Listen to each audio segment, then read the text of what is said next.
नमस्कार विद्यार्थी मित्रांनो, या व्हिडिओ लेक्चरमध्ये आपण सिंपल लिफ्टिंग मशीनचा हा एक सिंपल प्रॉब्लेम आहे तो सॉल्व करणार आहे। बघा, पहिल्यांदा प्रॉब्लेम वाचूया आणि गिवन लिहूया। गिवन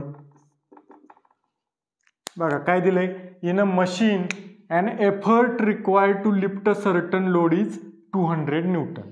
म्हणजे एफर्ट दिलाय P is equal to 200 newton when the efficiency is 60%, efficiency दिली 60%, eta find the ideal effort. Simple problem आहे, आयडियल एफर्ट काढायचे आहे फक्त।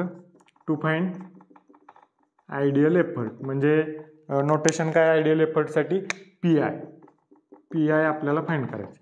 म्हणजे त्यासाठी फॉर्म्युले कोणते लागतील बघा। पी आयचा फॉर्म्युला आपल्याला माहित आहे, फॉर्म्युले P I is equal to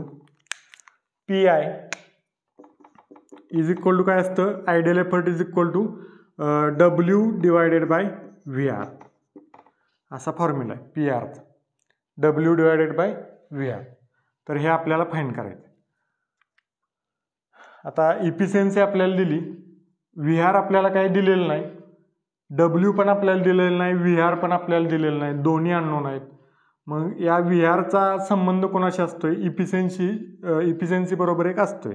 म्हणजे इफिशियन्सीचा फॉर्म्युला आपल्याला वापरावा लागेल, MA divided by VR into 100। हा फॉर्म्युला पण आपल्याला यूज करावा लागणार। तर सोल्युशनमध्ये बघूया काय होते ते सोल्युशन। तर हा थोडा डेरिवेशन टाईप प्रॉब्लेम आहे, सुरुवातीला थोडं डेरिवेशन करावं लागेल। आता आपल्याला इफिशियन्सी माहीत आहे, efficiency is equal to MA divided by VR into 100। Derivation का करावं लागतंय, कारण दोन्ही पण अननोन आहेत, W पण दिलेलं नाही, VR पण दिलेलं नाही।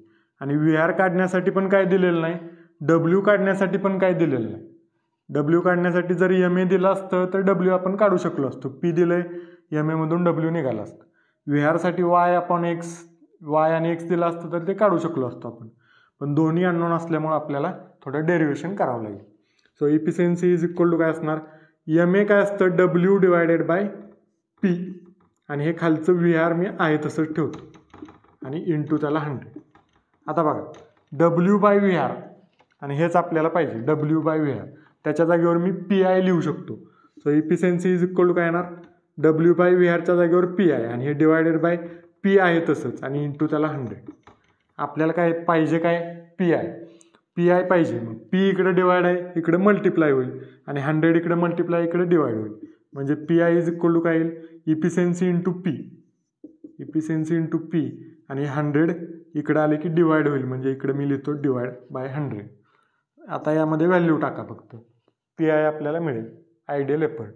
इफिशियन्सी किती दिली 60 इंटू P किती दिले 200 आणि डिवायडेड बाय हे 100।